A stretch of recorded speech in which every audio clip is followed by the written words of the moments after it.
तो दोस्तों, vampire diaries के पार्ट 3 में स्वागत है आपका। तो चलिए आगे की कहानी को जानते हैं।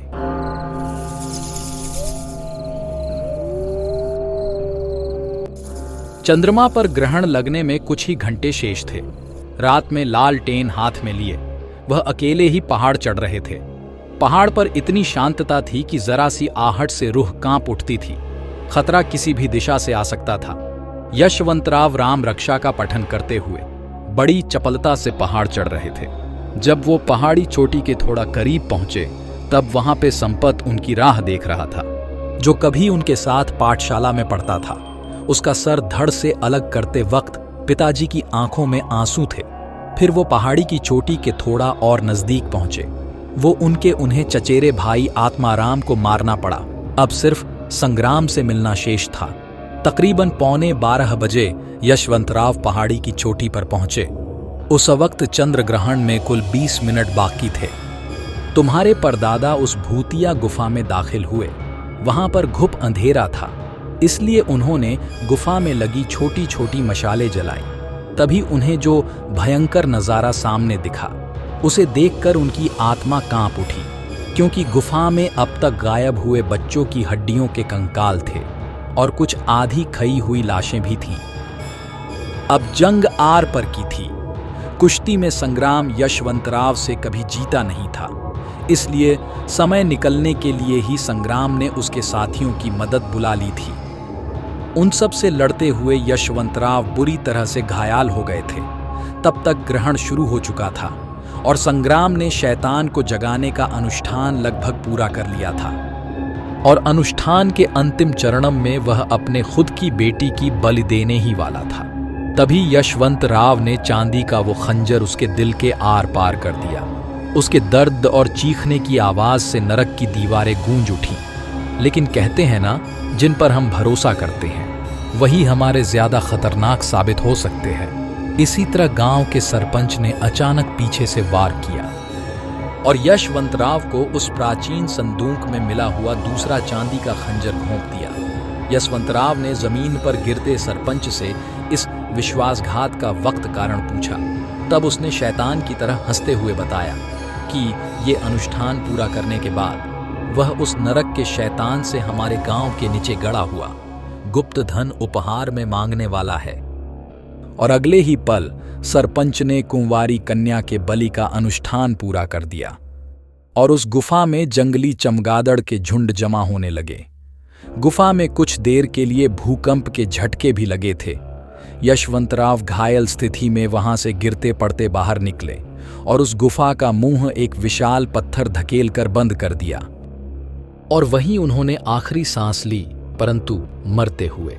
यशवंतराव ने गुफा के पत्थर पर अगले चंद्र ग्रहण की तारीख लिखी, जो ठीक 100 साल बाद होने वाला था, और उस पर लिखा तुम्हारा नाम, जिसके हाथों उस शैतान की मृत्यु लिखी है, और वह तारीख कल है।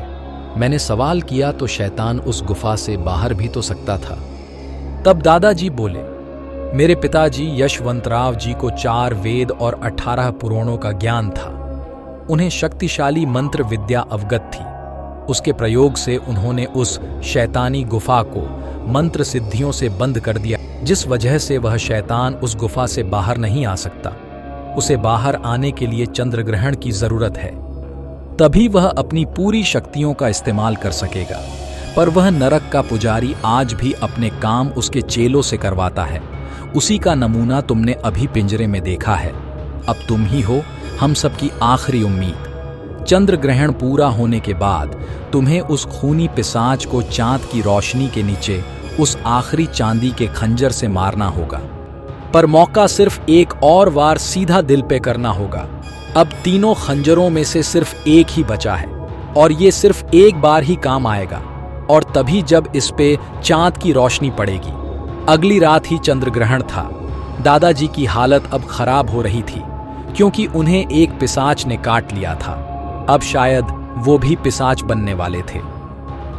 तो दादाजी बोले कि मेरा और तुम्हारा साथ यहां तक ही था। अब इस गांव की तकदीर तुम्हारे हाथों में है। और अगले ही पल दादाजी ने जेब में से एक कांच की शीशी निकली और उसे पिघाए और हंसते हुए मेरी बाहों में उन्होंने प्राण त्याग दिए। मैं शोक, चिंता और अपनों को खोने का गम सीने में दबाए हुए पूरी रात वहीं बैठा रहा। सुबह दादाजी का अंतिम संस्कार हुआ। अब मेरे साथ अपनों के नाम पे सिर्फ बाबू काका ही थे। वही मेरे साथी बनकर चल पड़े मेरे साथ उस नरक के शैतान को हराने। चंद्र ग्रहण इस बार अभी 12 बजे ही था, पर अब की बार शैतान खुद सामने आने वाला था। दिमाग में तनाव बढ़ रहा था। फिर मैंने अपने सांसों पे ध्यान एकाग्र किया और दिमाग में सिर्फ एक चीज के बारे में सोचा कि आज उस पिशाच का शिकार करके इस गांव को वापस बसाऊंगा और अपने दादाजी की मौत का बदला लूंगा। बाबू काका हनुमान चालीसा पाठ कर रहे थे। हम बड़ी चपलता से पहाड़ चढ़ने की गति बढ़ा रहे थे। मैंने काका से कहा कि अच्छा है, कोई बाधा नहीं आ रही, पर मैं गलत था। मुसीबत पहाड़ पर हमारा इंतजार पहले से ही कर रही थी। बाबू काका बोले कि सामने जो इंसानी पिशाच खड़ा है वो नंदू है। पिछले हफ्ते ही इसे पिशाच ने काटा था, तब से वह गायब था। तो दोस्तों, वैम्पायर डायरीज के पार्ट 3 में बस इतना ही। वीडियो अच्छी लगी हो तो वीडियो को लाइक एंड चैनल को सब्सक्राइब करें और पार्ट 4 के लिए कमेंट करें।